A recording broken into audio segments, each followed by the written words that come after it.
Welcome to another episode of the Naina Redhu Experience. I am answering questions from Naina's Mondays Ask Me Anything, which is a thing I host every Monday on my Instagram stories, where I open up my stories for people to ask me about 5 to 10 questions.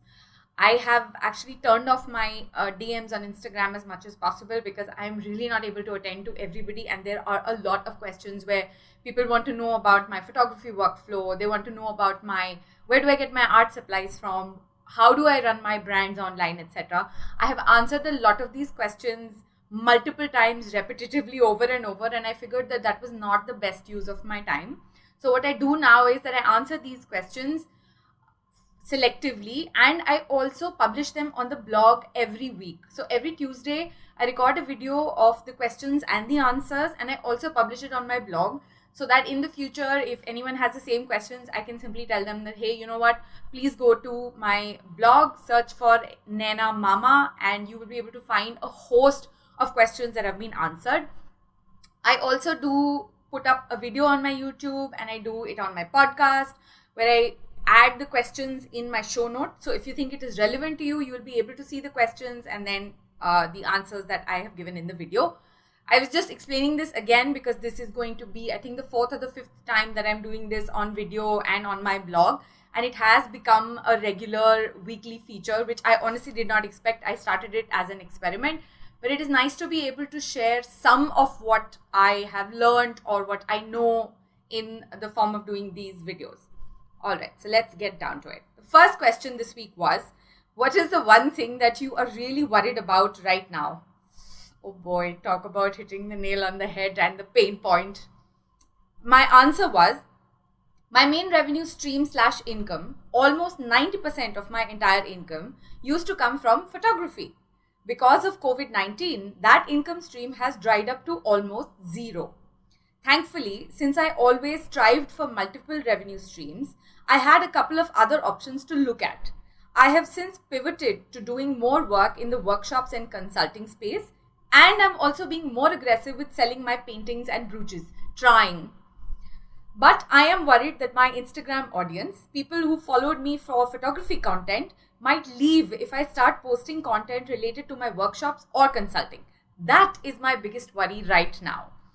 I answered it like that, and that is the truth. I have been looking at doing more workshops online. I did the first edition online last month. It was the 8th edition of my workshop, which I have otherwise been doing on ground. But this was the first time I did it online. And I know even though I've done it for 8 editions offline, I've had people coming in, I've had sold out workshops, it was still quite nerve-wracking. I wasn't sure if it was going to convert, if people were actually going to buy tickets, etc. This never really goes away. That worry will always be there. But right now, my Instagram audience is mainly there because I've been posting photographs, I've shot fashion, lifestyle, travel. And now suddenly, if I'm talking about more stuff in an educational space, I'm not really sure how people are going to take that. But as I always say, I'm not going to know it till I do it. So I am doing it. I've started doing it. I posted a quote today that I came up with, and it felt a little self-indulgent, but I won't know it till I do it. And a lot of other photographers are facing the same issue. A lot of them are trying FaceTime shoots, and I refuse to do that stuff because it's for free. Why would I do it for free? I never created content for the sake of creating content. It was always tied in with the work that I was doing in real life. So I can do shoots where I can do self-portraits and artsy stuff, and I will do personal projects. But I don't want to do something just out of desperation that, oh my God, I have nothing else to do. Thankfully, I had my workshops and some of my art, which is what I am now trying to focus on mainly. Right, next question. I am a wedding photographer who has not posted on Instagram since March. Ouch. How do I start posting again? Posting about weddings just did not seem right. How do I reapproach it now, 4 months later? Oh boy, as I said, I responded to them and I said, first of all, big hug. I get it. God, the number of people who run brands who have said, is it the right time to post now? Is it the right time to open my shop now? Can I start selling now? And I have been thinking of doing a small business in COVID kind of free webinar at some point. I think I should do it this week. I'll probably announce it soon. So if you're not signed up to my newsletter, which is where I will announce it, please sign up now because that's the place where I will announce it first. It's naina.co/newsletter. Okay, my answer. If you look at Instagram as a platform where you share your work, have you stopped working? A lot of wedding photographers have been shooting weddings. They have even been shooting destination weddings of late, maybe not in the earlier part of the lockdown. If you haven't stopped working, I do not see any reason to stop posting on Instagram. Be sensitive about the caption and communicate that you're hopeful of things getting better.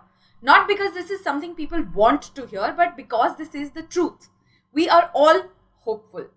Meanwhile, here's a bride and groom who chose to make a new beginning in these bleak times, giving hope to all of us. Post now. Briefly mention why you stopped, why you're restarting, and what you're hoping to do differently. That's 3 content ideas right there. This is your work. As a photographer, you get paid, but you also have to understand that you're running a business here. You have to pay rent. You might have house help. You have salaries to pay. You might have a second photographer, a second shooter who you need to pay. Why will you stop talking about the work that you do? That's the work that you do. It's not, I understand a lot of us are trying to be sensitive, but work is on. People are working. How are you going to eat if you're not working? If you're sensitive about it and you are clear for the motivation why you're doing it and communicate it, tell your audience clearly that this is what is happening and this is why you're doing it, people understand, they get it. So yeah, please don't wait anymore, start. Right, next question. If there are so many things you want to do, how do you zero in on one? My answer, who says that you have to do only one? Try everything and evaluate what makes you happy, what makes you money, what makes you famous, what earns you authority, etc. You will not know till you do it. Do everything, prioritize, eliminate. If you are spending too much time doing X and it is not getting you what you want, fame, money, peace, then stop and try something else. You have to experiment. You have one life. It is kind of short. It will be done before you know it. Don't wait for tomorrow and be like, damn it, I should have tried it. Karke to dekh lete kya hota hai. Kar lo. Give it a shot. See what works.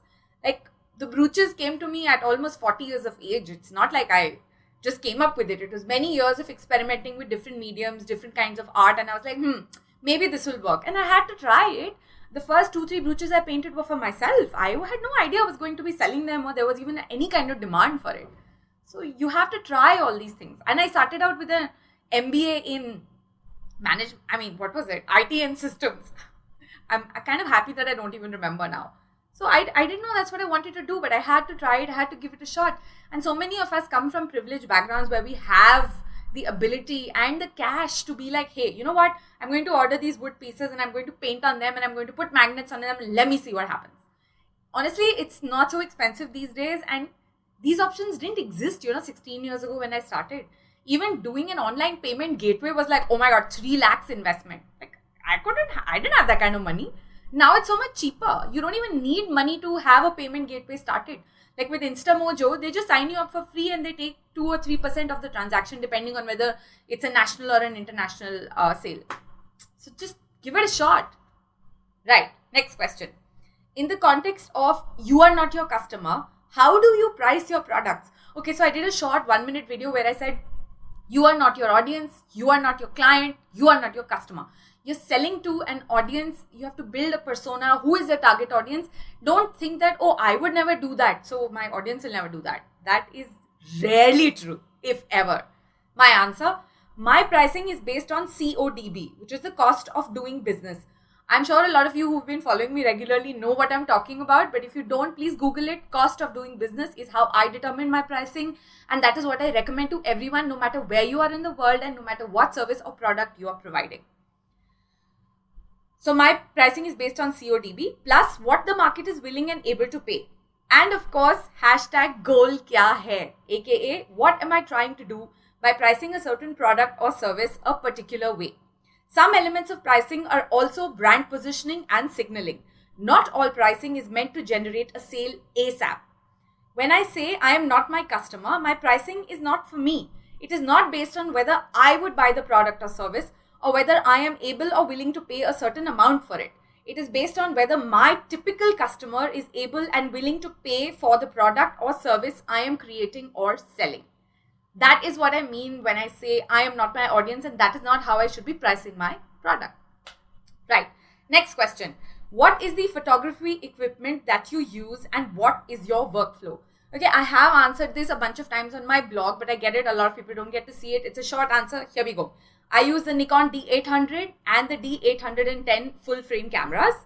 I use the 2470, 70-200 and 14-24 f2.8 lenses. I bought these 3 lenses as my first lenses. They're all zoom lenses. I also use the 85mm f1.4 lens, which I usually use for portraits.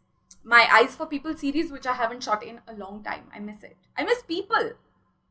Nikon SP900 speed lights, which I use for, photography where I want to show daylight, strobe lights and stuff. I shoot it in my studio, even outdoors, etc. I have 2 of those. My smartphone, which I use for images, is the Pixel 3 XL, which is what I am currently reading these notes from. Workflow is shoot, edit, share.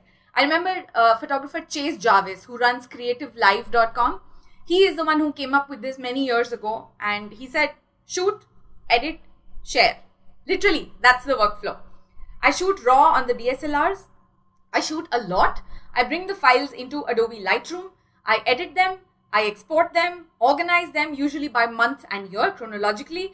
And then I upload client files and publish the assignment on my blog. This has been my workflow for forever.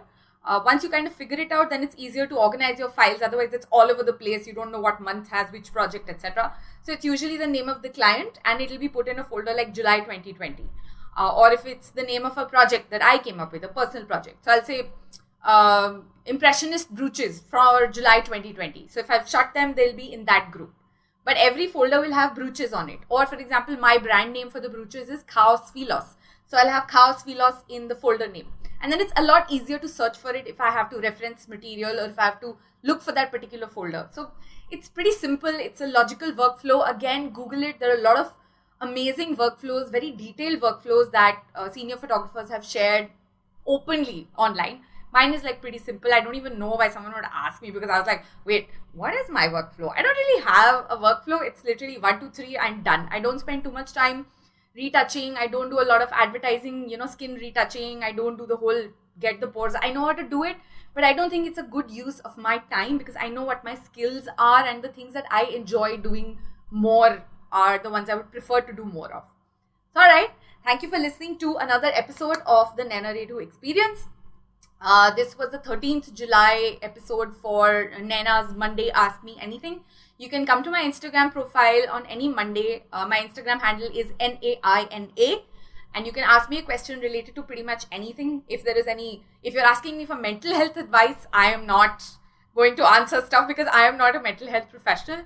Agony aunt kind of thing based on my experiences. If I've had some experiences which I can relate to you and I don't mind sharing, I don't mind sharing at all. But I also saw what happened with a famous blogger, influencer on Instagram in India. And I think they offered to speak to people just like that. And they wanted to charge for their time. And the responses have been pretty insane if you ask me. Because India doesn't have the concept of why is somebody charging for her time. Especially if it's a woman. And how dare she? The audacity that she's asking for money for speaking to people for an hour. And I was like, wait, I do that too, but I do it for business consulting. I don't offer personal life experience, coaching or mental health advice because that's not what I do. My business coaching is also not based on any certification, but it is based on evidence of the last 16 years of what I've been doing, where I came from, the things I did to grow and hopefully succeed if this is what success looks like to some of us. And I want to do a full podcast episode just for that. So watch out for that. And thank you for listening. Bye. See you next week.